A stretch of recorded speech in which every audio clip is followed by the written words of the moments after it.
Welcome to Two Guys, Two Questions, a chaotic, unscripted podcast. Yeah, surprise questions with no prep.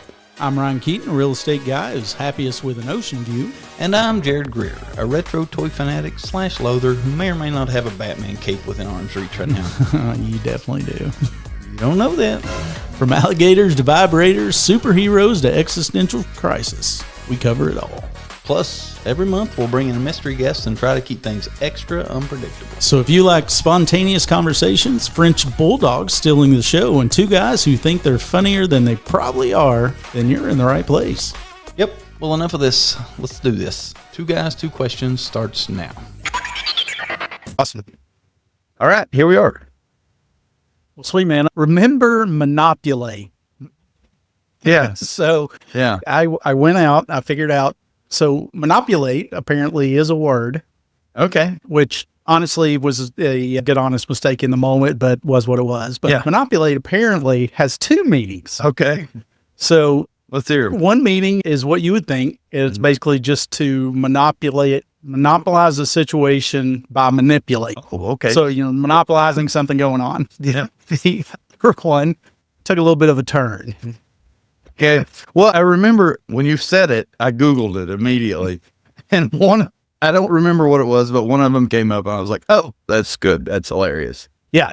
So as you know, the other one is essentially to have fun with yourself. Yep.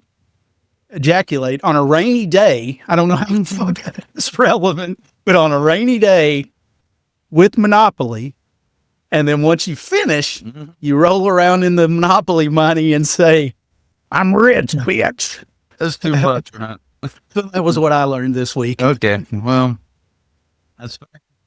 I mean, at least your education is ongoing. As long as you learn something every week, I feel like you're moving forward in the world. I think it's comical because we do that often. Dixie and I will go through and somebody will say something and we'll look it up. And somehow, some way, there is this dictionary that just about every word has some sexual meaning to it to some degree, some way you can spin it. Talking about the Urban Dictionary? Yes. Yeah. Yeah, that's, almost every phrase in the English language has been, I guess, bastardized into meaning something. Sexual. Yeah. Something. Anyway. So what about you? Anything exciting on your side? Man, it's con week for me. This is the busiest week of second busiest week of the year for me. Yeah. We've been just every morning sitting in front of a computer trying to micromanage every little detail of 100 and some flights and hotels and car services and payments and breakfasts and lunch schedules and photo ops and panels. And it's been one large rodeo of a week trying to hammer down a schedule for everybody coming in. And I don't know. I'm just...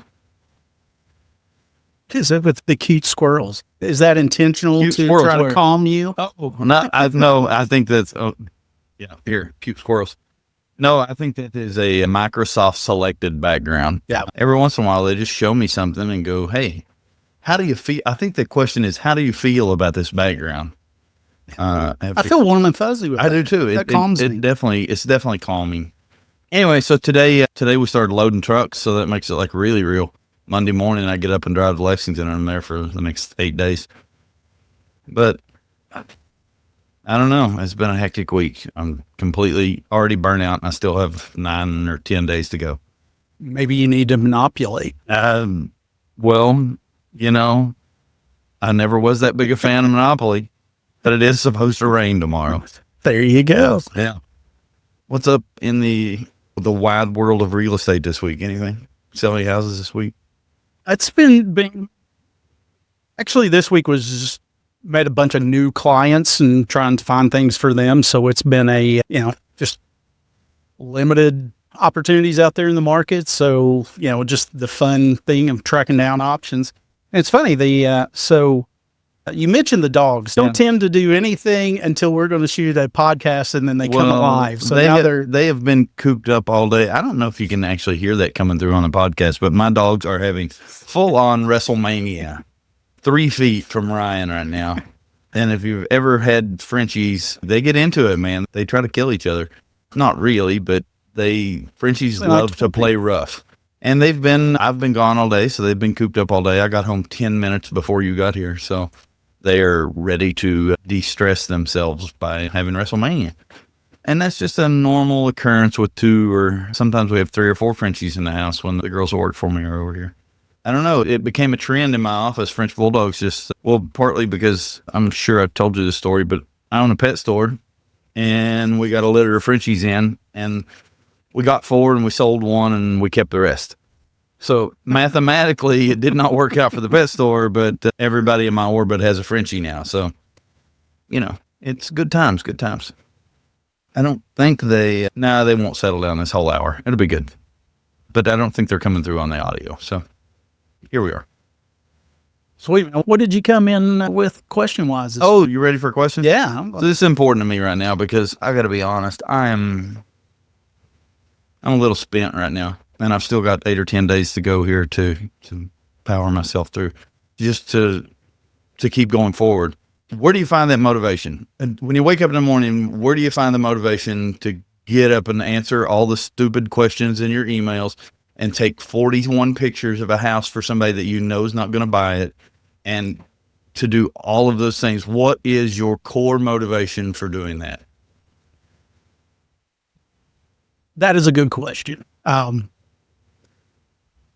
Obviously, there's a lot of motivating factors with family and those kind of things, but yeah, it's easy to say money, but at least for most people, I don't think that's what it is. 100%. So one of the things that I do with my entire team, and I live and die by myself, is drilling down and kind of knowing the why of why you're what you're doing. Because, just like everything, right? You can absolutely love everything that you do and the job and career you've chosen, but every day isn't magical and rainbows and unicorns, right? Yeah. You have to keep yourself moving forward.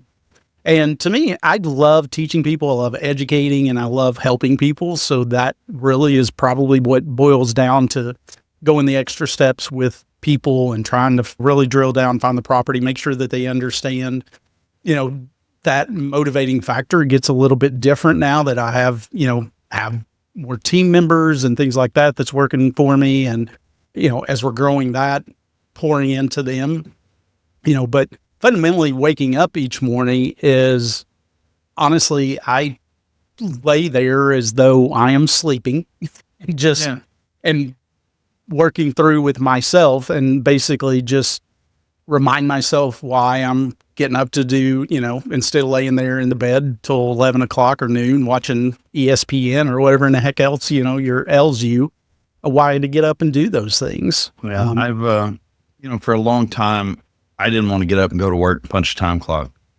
And it is much more difficult to get up and go to work when you work for yourself than it is when you work for somebody else. Because, if you're working a day job, there's consequences to not getting up and going. If you're 3 minutes late punching your time clock, that's a consequence, whether you know it or not. I mean, there's some consequence to that. If I don't get out of bed in the morning, nobody even calls me and says, "Hey, you going to get up today?" I just don't. I don't further my life. I guess I don't. Well, I think that's where I don't run into that challenge as much because I preach daily the consequences of not getting up and doing what you need to do to make your business move forward. So I don't tend to. Overworking myself has never been a problem, or underworking myself has never been a problem, I guess is a better thing to say. But fundamentally what gets me up and actually gets me through the other days is I know what I'm doing is, for one, helping other people. And then the other side of that is I know the more that I do those things, I'm enjoying it, but I get to go do more things that I like, which is, going to the beach or, getting, being able to help my kids more, to get something for somebody in my family that they want that they haven't reached the point of being able to get that. So, I enjoy giving back and helping people and doing those things. And I know going to have to get up and do the work. Yeah. So you work on the weekends too, though, right? Oh, if I call you on Sunday and say, "Hey, I want to look at a building down the street," you're gonna kind of show that to me on Sunday. 100%. Okay. So how many days a month? How many days a month do you not get out of bed, or do you not get out of bed on time, or do you lay in the bed till 11 o'clock? All right. How many days do you not get out of bed? or at least, on time, on a schedule, on how many days do you feel like a bum because you didn't get up and do what you wanted to till 11:30? Well, now that is one thing that I've really had to work on myself. Yeah. To give myself permission and not feel bad or guilty about doing that from time to time. Because like you said, if somebody needs to see something on a Sunday, one of the things I'm really, really good about is I book my calendar. So if there's something that I want to go do, or there's something that, like this, that this is scheduled, it's booked. If somebody had called me or messaged and said they wanted to go see a property, sorry, I can't do it then. I can do it at 7:30. I can do it at 8. I can do it tomorrow. So I'm pretty good about booking my schedule, and I set those expectations up with clients, for the most part. And I'm really good about responding. So, and usually if I'm not available, I let them know, and they're pretty understanding about that for the most part. But, as far as how many days I would do that a month, I'd probably several, but I'm also worked, there's probably been a contract or something I was working on, because I'm a night owl. I'm not a morning person. Yep. So, midnight or 1:00, I'm probably, there's clients that'll text me and I'll respond, or I'll be working on a training program or something to that effect. So to me, if I'm doing that, I used to feel guilty if I didn't get up at 9:00 and start pounding it again. Yeah. But I learned that I had to give myself, I get my days and nights fucked up a lot because, like you, I'm sitting here on the computer sometimes at 4 a.m, and that's when it's quiet. I'd rather respond to my email at 4 a.m. because nobody's, if you respond to your email overnight, you only get 1 or 2 emails back and forth a day. If you respond to somebody at 9 a.m., you're liable to have 14 emails in the next hour. Yep. And, I don't know. As I'm getting older and crotchety, I think, and I don't know. I don't know if I have the patience for what I do even anymore. So, that goes into, I guess, the intro you wrote for me, that I'm a lover and loather of all things pop culture. Because I love our customers. They keep us where we are. But I guess for sake of argument, I think about this all the time. I don't know if I have an internal motivation to do like things just to get up and start working in the morning. I think my biggest external motivation probably is just knowing that every other Friday I got 20-something kids that going to get paid because, it's, and that's almost because of what you built. Yeah. That's almost a consequence of it. It's like, okay, if you don't get up and keep pushing forward, then some people might not get a paycheck this week. Or, that's never a thing. But I'm just saying they depend on, I try to get them more. They depend on themselves more, but, they depend on paycheck time. Paycheck comes. Yeah. They're not depending on themselves for that one. Yeah. Well, you also have to give them some responsibility for their own thing, I guess. The guy that runs my Ashland store just runs my Ashland store. He would just as soon me never call him, or he doesn't want to know I exist. He runs the store and he knows he's going to get paid and he makes his money. But at the same time, it really stresses me out to think that I'm not doing enough to ensure their future or their well-being. I guess people in the HR business would tell you I'm a horrible boss because I do see everybody that works for me as family. Yeah. And that's maybe not the right approach to it. And I see people talking shit about bosses that say that on Facebook a lot or whatever, but it's the way it is. I don't know. Maybe it creates a shitty work environment, but that's the way I see them. And then every family's got a few dysfunctional people around. Oh yeah. I just happen to be the dysfunctional dad, maybe. Right. Yeah. So anyway, maybe but as far as internal, get a little bit in the weeds. I am a big, huge believer in where you put your energy. Yeah. That's, whether that's positive, that's negative. I think a lot of times it's not the only factor, but a lot of times that's the reason generations sometimes will kind of stick and not go, nobody really escapes or does those kind of things, because I think it's just where you believe you're heading. And I've seen this directly for myself. Whenever I don't put those efforts in, or I don't keep the right mind frame and kind of looking at where I want to go and where I want to be and who I want to be, even more importantly, business and stuff starts dropping off and things happen. And whenever I'm like, and then a lot of times for me, it's not an instant, kind of weird thing to where you're like, oh, I'm going to think positively, and boom, positive things happen. But you keep doing that consistently enough, I tend to start seeing results, or I start believing, you know what, business is going to pick up. I'm good. Just keep plowing, keep doing the things you're doing. And inevitably, very short period of time, it starts trending that way. So, again, kind of goes back to, putting yourself in a position to kind of be lucky by having the right mindset and the belief that those things are going to happen. I don't know. I don't know if you gave me any life advice there or anything. I don't know. I guess that question just stems from there's a whole lot of mornings that I have trouble finding my own motivation to get up and do, other than, hell, if I don't get up and do it,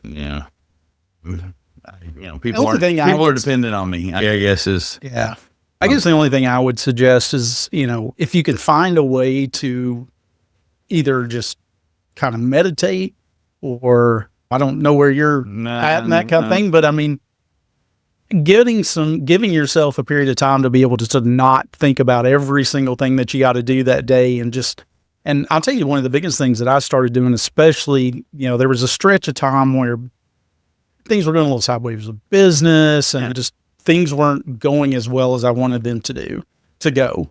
And which inevitably kind of drags you down to thinking of every single thing that's going on. Oh, well, gosh, I was going to have the house paid off, and that didn't happen, whatever it is. And call it a spiral for a reason. So what I intentionally do whenever I'm in those situations, and I will make myself do it for a week, is I will actually sit there and spend, and it is hard for me whenever I first wake up in the morning. I'm not the best version of myself, and I know that. That's the reason I kind of lay there before I get up and start doing anything, is I will go through and basically just do a gratitude. Yeah. And think about all the things that I have, and honestly kind of be grateful for those things and grateful for being able to be put in that position. And inevitably it's not like a magic switch, There'll be people, I'm sure you could read books or watch documentaries and like, oh, if you just do this and you'll get every parking spot that you ever.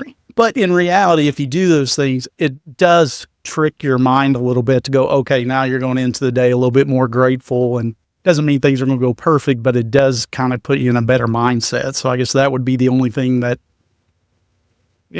do some of that a little bit. Guess I hadn't thought about it that way. Because I know you are grateful. Man. You realize what you've accomplished. Mostly for me, I think I'm grateful that I have great people in my circle, and I have great people that keep me focused and keep me heading the right direction. I don't know. I'm grateful that I have people in my circle that'll keep the ship going the right direction when I ultimately can't live up to being who I want to be sometimes. I feel like you in your position, you kind of got where you are despite everyone else. You kind of did it yourself, and you turned yourself into what you want, into the version of you wanted to be somewhere, over the course of the last 20 years or whatever. Yep. I feel like I did it with a whole lot of help from a whole lot of good people. I just was lucky enough to become the Colonel Sanders of the thing. I had a good idea how to make chicken, and I had enough people in my circle that could make it all so.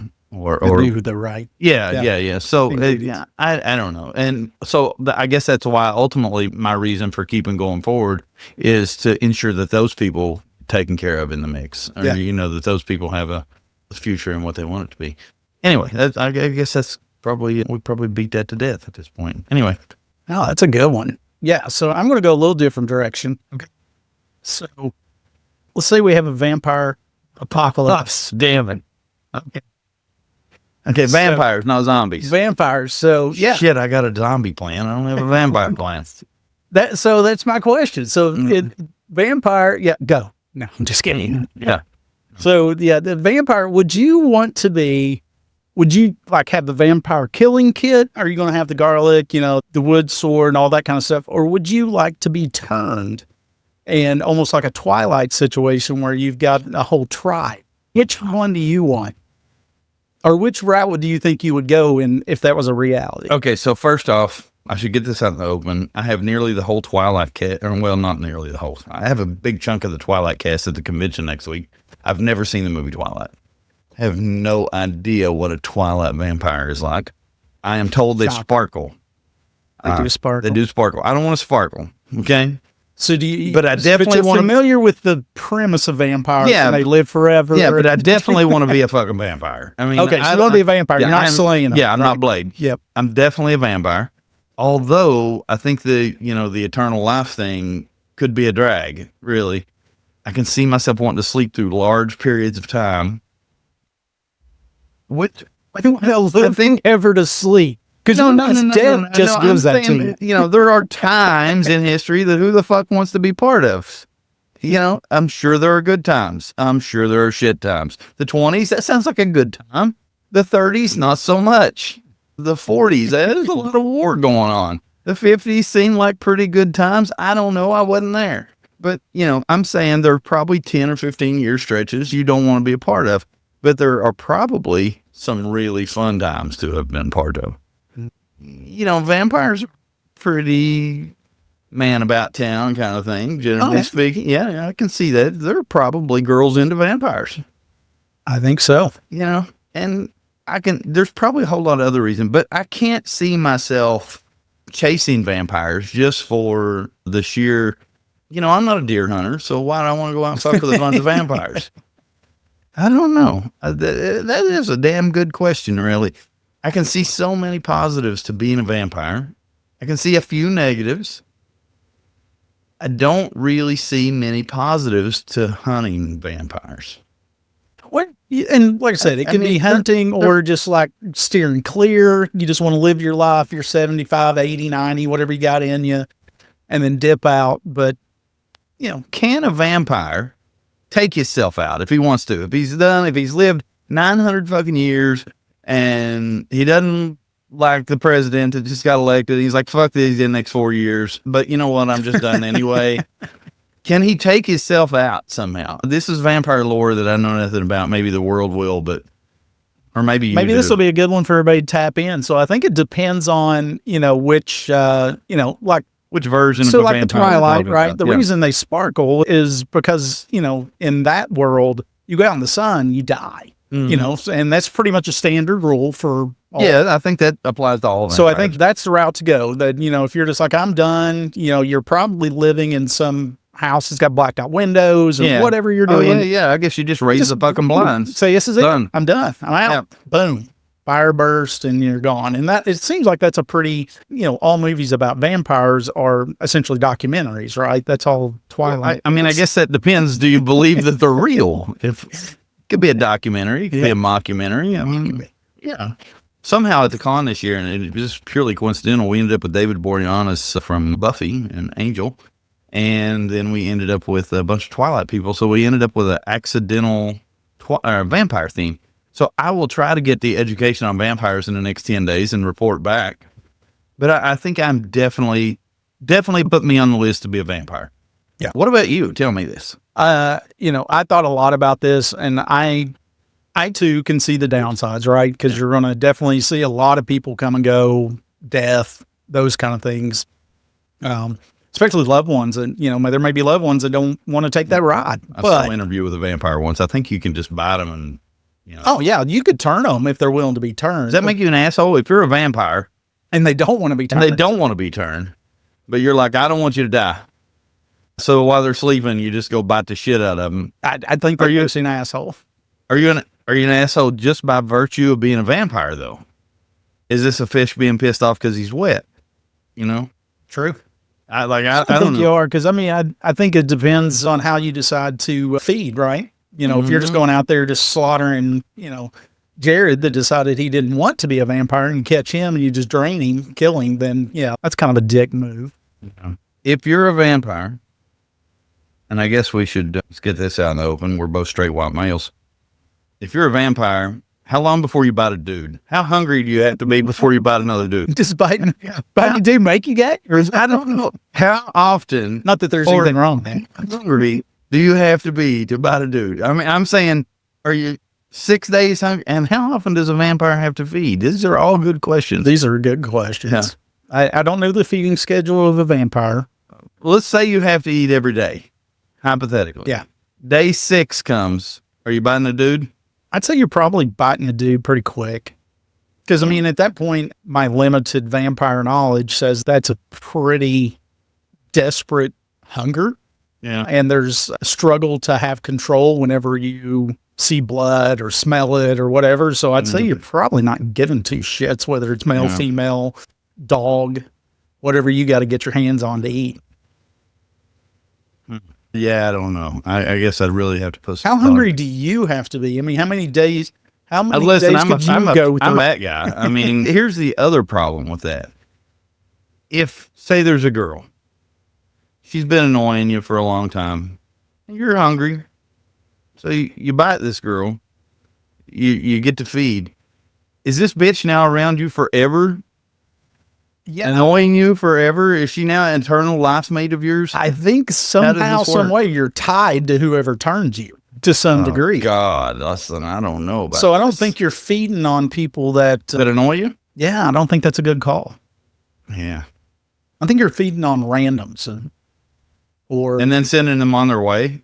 Is that how it works? I think. well, it depends on if because a lot of times when they feed, Because I don't know any vampires. It's not like you feed to like just get you a little nibble. I think you either feed to turn or you feed to death. Well, I'm going to hope that this is like a snake and you only have to feed once a week or 10 days or something like that. And I'm going to hope that you can choose when you feed on someone if you're going to turn them and they're going to hang out with you or if you're just going to drain the fuck right out of them. Oh, I think you definitely get to choose Okay. in the moment, right? Because you either draw that last little bit of blood or I guess you get them right to the point, hypothetically. Yeah, I don't know. How strong's your pull-out game? Exactly. You want to be careful on these. It's just that annoying person that's been trying to get with you, Yeah, and you're like, yeah. all right. Yeah. Anyway, that happens in real life too sometimes. I agree. The vampires tend to be, they've also went through, because you're living for hundreds of years, so you've seen it all. So you're picking up all these cool little trends along the way, and you tend to be pretty. Most vampires, I've yet to see an ugly vampire. Well, like I said, I'm sure they're out there. I don't know any. Yeah. I mean, I know. Listen, there's a couple of weird girls I knew in high school.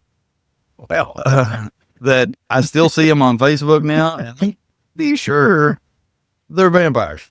But I mean, those are the only I don't ones. know the And real rules. and I don't know them for real. Like since they became vampires, I don't know them. Yeah. Tell me something else. We got time here. Anything else exciting going on in your life, Ryan? Tell me something good. So I had been working on some of the marketing materials, so I can get that over to you. But I just got that approved today. That basically for like our YouTube frame and Oh, well, you know what? You're in charge of this. So, yeah, because every time I ask your opinion, it is whatever you think. It's your baby. listen, it is. This is, I'm telling you, 100%, this is your podcast. I'm just along as eye candy. And for what little technical expertise I have, which is zero, Yeah, but I do have a few fancy cameras we get some toys. and some mics. So here we are. And I don't know. I will tell you this has become a welcome break from the reality of everyday bullshit for me now and then. Although almost every week I forget about it until somewhere along the line somebody mentions that it's Thursday or whatever, and I go, oh shit. Literally, I got home like 10 minutes before you got here, and I had forgot about it until I got home, and then I looked at the clock and it was like 5:47. I went, oh shit. Even though I had sent you a message at 3, which listen, is that was about 3 hours. of Listen, the ADD runs so strong with me that you sent that message at 3, and by 3:15, it was flush. it was flushed. Yeah, it was completely gone from my memory banks. I spent the last 2 hours before I came home going through movie posters looking for stuff that I could get signed this week. I've got at the warehouse, I probably got a few thousand movie posters. And every time we book an actor, I think, oh, I got a movie poster of that movie that they were in. And then I have to find it. And that's so you don't have those cataloged. it's a fucking nightmare. No, Yeah. no, they're not at all. Not at all. And they're scattered in 150 different places around my warehouse. And I don't know. It became a whole thing. Well, to me, part of the comical thing of that is the fact that you can remember that you have this random ass poster of this random actor that just happens to be coming to this con, but you can't remember Where? anywhere that it's possibly at. Dude. And you've probably had that poster probably years. Yeah. I'm really good at telling you what I own. Yeah. I'm not good at telling you where it is. Yeah. So Yeah. you need to hire somebody for that to where they know exactly where everything is at. I had a kid that worked at the warehouse. And especially with all your spreadsheets, man, that's a spreadsheet dream. Yeah, I know. I need to hire someone who is an inventory control specialist. Yeah. But I have noticed that every time you put the word specialist at the end of anything, that runs into a lot of money. Yeah. Actually. But quite honestly, in my company, the biggest role I need to fill is my own. I need to. I'm really good at, I guess, coming up with goofy ideas and things to try. I'm not as good at implementation. I'm pretty good at building out something from the ground up and I'm getting it built out. But then my ADD is such that I have to get away from it. And then I kind of leave it usually to someone to figure out how to run it. The guy that's running my pet store right now, I hired him a week before we opened, and I've not really been in the store since the second day. So he got about 9 days of FaceTime with me before I said, have fun. And my standard line, when they'll call and ask something, and I'll say, you know what? I don't know, Nick. Ask the guy that runs a pet store. So I need a lot of things, Ryan. I really do. What you really need, I know. I have figured out exactly what position you need. Okay. You need a COO. Yeah. That's what you need. You need to continue being CEO and kind of, it's still your buck to stop at. Yeah. But you need a COO. I find myself wanting to go on Shark Tank a lot and taking on an investor just so someone that I knew had the real infrastructure and real business know-how to take up business. Because I'm in that situation where it's, once you get about 20 to 30 people, it's hard to make the jump from 20 to 30 to 300. You know, it's hard. I don't know. I feel like I'm in a real growth pain situation. See, I feel like it's the opposite. I think getting to the 20 or 30 is the hard part.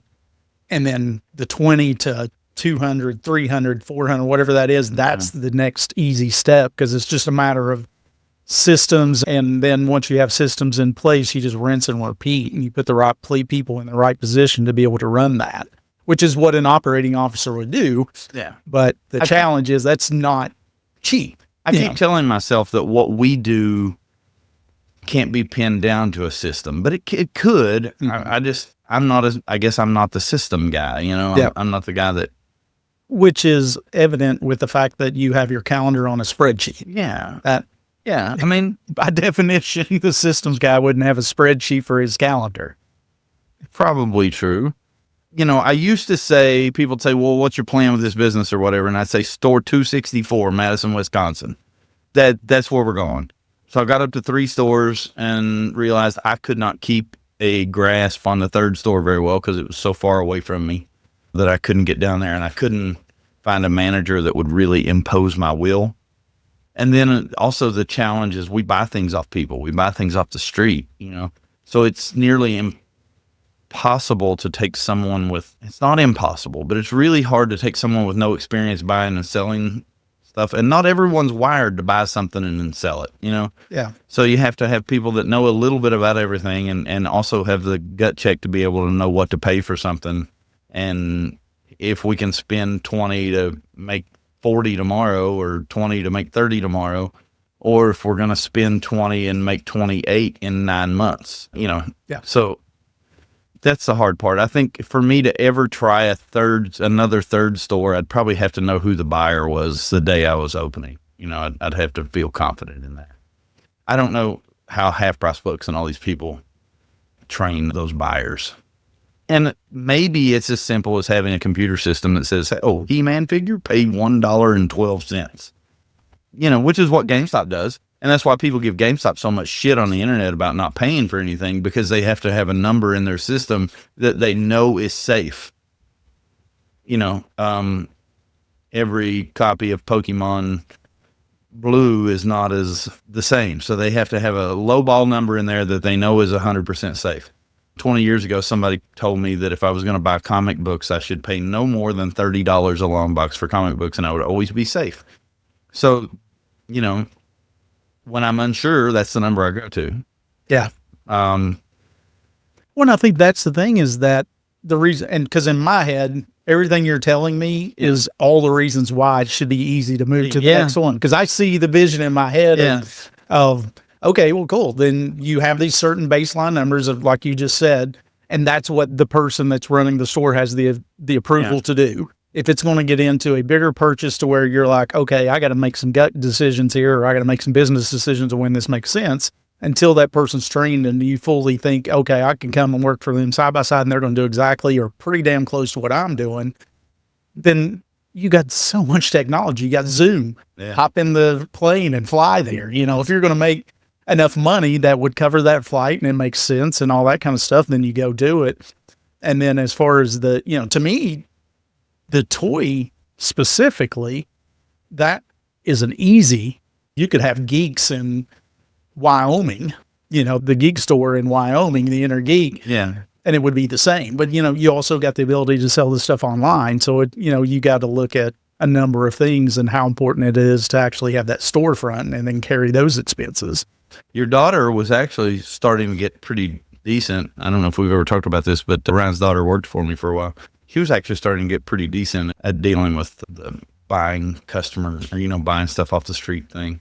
And a big part of that is not being afraid to tell somebody to fuck directly off. You know, somebody that walks in with a pile of garbage and says, I want $321 for that. You have to not be afraid to look them in the eye and say, I'm sorry, we don't want that. You need to, you know, Take it with you. take it with you. Your daughter actually got pretty good at that. She is doing really good. Good. You know, that's, she's getting better with each week, Yeah, great. but it's a, you know, like anything, it's a lot. There's a lot that goes into it and a lot that's expected and demanded. And the challenge is just whenever she wrangles and gets something, then I'm like, okay, here's 100 more tasks. Yeah. Well, I'm, You know, as I'm the gonna assistant. I'm gonna give her, at least give you a piece of wisdom that you should take into consideration when dealing with your daughter as your employee. I worked for my dad for, oh gosh, the early part of my adult life, and that was, I think, for both myself and my dad, that was the hardest, that was the biggest single strain on our relationship.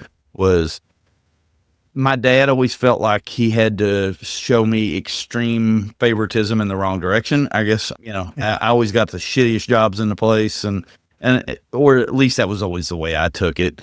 And you take everything personal when it comes from your parent. You know, if you try to correct your kid the way you would any other employee, your kid doesn't see it that way. And also, they're used to being able to not argue with you. I don't know how you raise your kids, but you know, They push back. they're used to being able to push back a little bit, and that's a situation you don't want too much from somebody that you're paying to do what you want them to. You know, I think the benefit that I have is that, for one, we're not in a factory or we're not in a store, so there's not other forward-facing people Right. that would be a definite challenge. yeah, Now, the other thing that I did is sit down, and before we even talked about the position, was that, you know, laid ground rules. And I said, regardless of what happens, because her and I are very close, we've always been very close.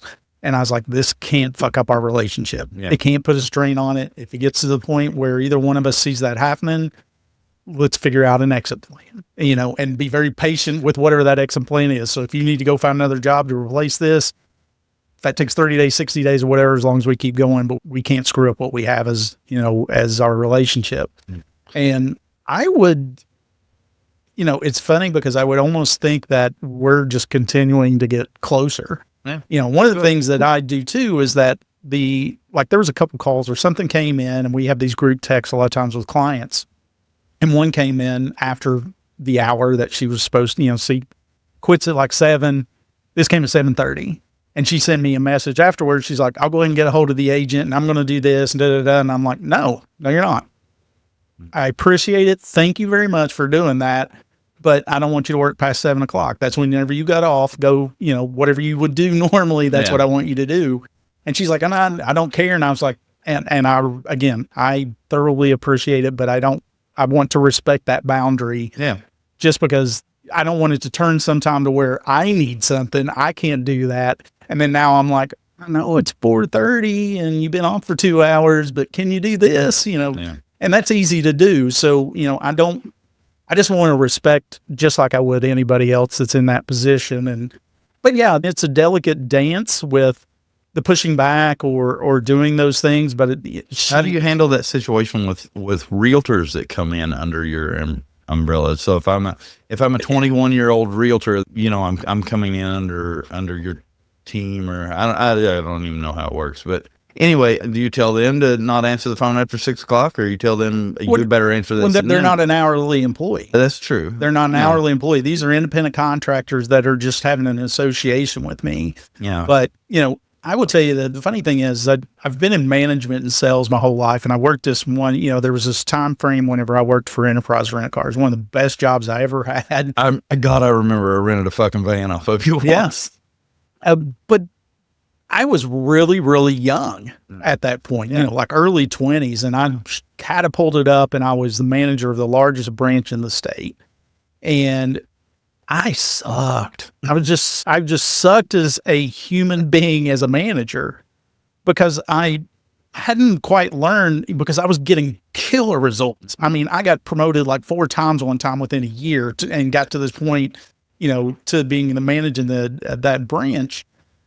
In my head, I'm like, okay, I've just kind of always been an asshole and demanded this and done that, and I got the results. Yeah. And, after that, for a time frame, I can't remember what happened. We had a retreat meeting, whatever it was. And I kind of started shifting the way that I did things, and my numbers got even better. And I was like, oh, wait, I don't have to be a dick to be a manager and get sales results. And that has stuck with me. So I am always very high demanding. And I tell people that whenever they come into my team, just fair warning, this is how I do things. I want to get to you to be able to get the most that you want out of it. And I want the highest results. So understand, I'm going to be pushing, I'm going to nudge. And if you commit to something, I'm going to expect that you're going to do it. And if you don't, then we'll have a conversation about what fell through. And I'm really good at balancing and kind of understanding what life is and being able to nudge somebody and go, you didn't do what you said you were going to do. How can we fix that? And I will do that to a certain point, and then I'll start moving more towards the like, hey, listen, we've had this conversation 5 times, and I have those conversations with the agents, but the agents, a lot of times too, whenever I'm going to have those tough conversations, is I will ask for permissions, hey, can we permission to be just really honest, blunt, no feelings hurt, just do that. And they give me that permission. Okay. Now we can have a frank conversation. If they say no, okay, well then we need to try to figure out a different way to kind of communicate. But yeah, I feel like I push people because that's the most challenging thing whenever you're a manager is, and I know you see this as well, is whenever you see way more potential in that person than they see in themselves. Yeah. And trying to drag that or trying to get them to get up to where they have the ability to get to. Yeah. Although I'm going to tell you this 60-second story here, and I'll wrap this thing probably, but there's a girl that works for me, and she's the best goddamn employee I could ever hope for. She really is. But for the longest time, because I work like you, if the phone, if an important deal comes through at 10 o'clock at night, I'm going to do that. Mm-hmm. So anyway, her and I have had a lot of conversations about that over the years. And she said to me one time, and the dynamic is way different now, but at one time she said to me, everybody doesn't need to rule the world. I just want to work and get a paycheck and go be on the couch with my dog. So everybody doesn't feel driven to work 80 or 90 hours a week and do that sort of thing. And that's perfectly okay. It took me a little while to understand that about her. And I think it took her a little while to understand how I'm wired. And now we probably get along way better now and make a much better team. Although I think she's turning into me over time. But anyway. And that was the challenge that I had during that time where I was a turd. Yeah. I was so driven. So I just thought everybody should be that way. And that has helped me as I've gotten into dealing with this was, different members on my team just want different things and different things make them happy. And that's okay. Yeah. And this goes back to my question from earlier. Everyone has their own motivation. Yeah. And if the motivation, and that's why I said it's easy to say money, because for a lot of people, that is the only motivation to come to work. I disagree. I think money is a lie. It is, but I think some the people comfort that money brings. Yes, it's not the money, right? And that part of that I think is what keeps a lot of people down. Maybe I'm wrong. Anyway, All right. It's great talking to you this week. Have fun. Later. Welcome to Two Guys, Two Questions, a chaotic, unscripted podcast. Yeah, surprise questions with no prep. I'm Ryan Keaton, a real estate guy who's happiest with an ocean view. And I'm Jarrod Greer, a retro toy fanatic / loather who may or may not have a Batman cape within arm's reach right now. You definitely do. You don't know that. From alligators to vibrators, superheroes to existential crisis, we cover it all. Plus, every month we'll bring in a mystery guest and try to keep things extra unpredictable. So if you like spontaneous conversations, French bulldogs stealing the show, and two guys who think they're funnier than they probably are, then you're in the right place. Yep, well enough of this. Let's do this. Two Guys, Two Questions starts now.